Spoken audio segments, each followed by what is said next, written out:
warahmatullahi wabarakatuh. Selamat malam, Om Swastiastu, Namo Buddhaya, salam kebajikan dan salam literasi. Kenalkan, saya Lia dan Saya Rohista. malam hari ini kami akan bacakan surat beribu surat feminis dari Indonesia, dan Rohista akan bacakan salah satu karya yang berjudul, silakan Rohista. Surat dari penjara untuk Nyak-Nyak. Kepada Nyak-Nyak dan ibu-ibuku tercinta. Assalamualaikum warahmatullahi wabarakatuh. Salam perjuangan dan pembebasan. Konflik membuat kondisi Aceh semakin tidak menentu. Semakin banyak rakyat yang mati dan semakin banyak rakyat yang harus hidup dalam keadaan miskin. Ibu-ibuku tercinta, pemerintahan Megawati dan Hamzahas juga tidak membuat keadaan menjadi lebih baik. Kezaliman pemerintahan ini seperti masa Orde Baru yang sisa-sisanya membekas sampai saat ini.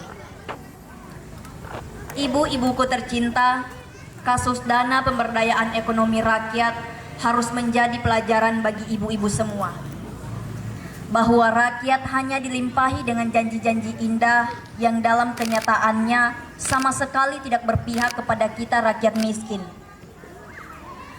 Dan yang telah kita lakukan bersama itu suatu hal yang harus kita yakini kebenarannya, bahwa hanya dengan aksi massa kita bisa mencapai tujuan, bukan dengan proposal dan birokrasi berbelit-belit yang menginjak-injak manusiawi kita.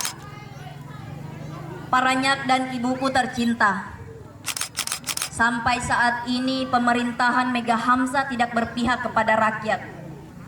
Rakyat Aceh hanya diberi janji, bukan realitas dari apa yang kita tuntut. Darah rakyat yang terus mengalir di bumi Aceh Lonsayang ini. Nyak-nyak dan ibu-ibuku tercinta, perekonomian merupakan hal yang sangat penting.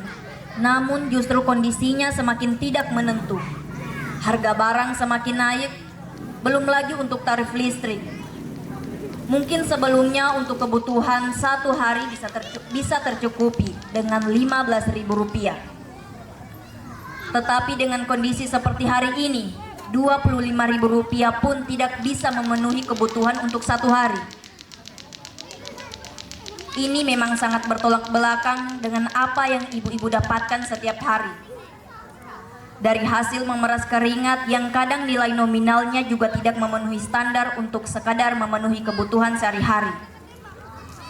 Saya secara tidak langsung bisa merasakannya dari balik penjara ini. Salah satu penyebabnya adalah kebijakan-kebijakan pemerintah yang tidak berpihak kepada rakyat miskin seperti kita. Para Nyak dan ibu-ibuku tercinta, maka dari itu menjadi tugas kita semua sebagai anak bangsa yang tertindas untuk menggulingkan pemerintah Mega Hamzah yang otoriter dan militeristik.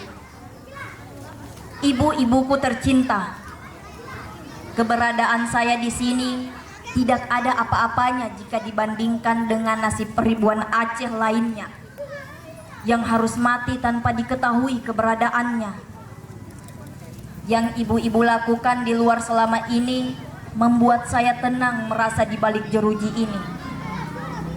Hanya kita-kita inilah yang akan merubah keadaan. Karena dengan bersatu seperti sapu, kita akan kuat. Dan dengan aksi massa, kita akan menang. Akhirnya, terus sinergikan perjuangan demi terwujudnya perubahan. Wassalam, Raihan. Raihan Diani merupakan ibu dua anak. Ia pernah ditangkap dan dipenjara karena menolak kebijakan militeristik terhadap Aceh di masa pemerintahan Megawati dan Hamzahas. Saat ini tetap berkegiatan dan berusaha tetap waras di tengah situasi yang belum berpihak kepada perempuan dan kelompok marginal lainnya. Semoga harapan tidak sirna. Saya kapok jadi perempuan.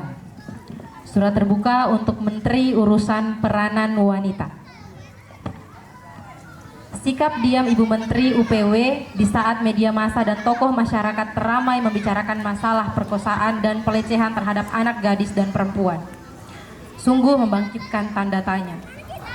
Kasus yang terjadi pada peristiwa penjarahan tanggal 14 dan 15 Mei yang lalu sesungguhnya sangat menggugat nurani setiap orang yang peduli terhadap perempuan, dan saya yakin Ibu termasuk di antaranya. Dalam tulisan ini, saya mencoba mereka-reka sebab-sebab kebisuan Ibu dan mohon segera dikoreksi apabila keliru. Sebab saya khawatir hal ini sangat erat kaitannya dengan persoalan mendasar yang dihadapi kaum perempuan di negeri ini. Dugaan pertama, Ibu Menteri bersikap diam karena merasa belum yakin dan hampir tidak percaya bahwa peristiwa semacam itu bisa terjadi di negeri yang berserakan. Ibu tidak punya bukti-bukti dan angka-angka yang pasti. Barangkali Ibu berpikir bahwa jangan-jangan ini cuma isu atau gosip yang dibesar-besarkan untuk kepentingan politik tertentu.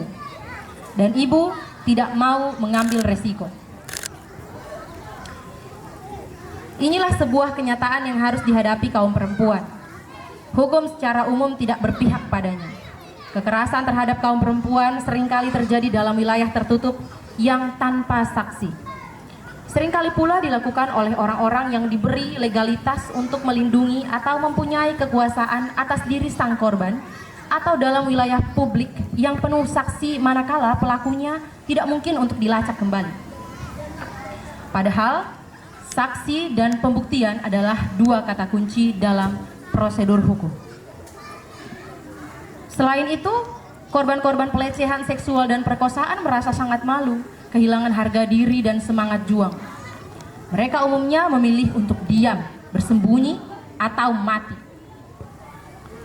Kalaupun ada yang berani bicara, adalah mereka berani mengambil resiko berat dipermalukan untuk kedua kalinya di hadapan penyidik, pengadilan, atau media massa. Suatu yang tragis, bahwa dalam berbagai kasus tindak kekerasan terhadap perempuan, misalnya dalam kasus kekerasan dalam rumah tangga, calon korban sering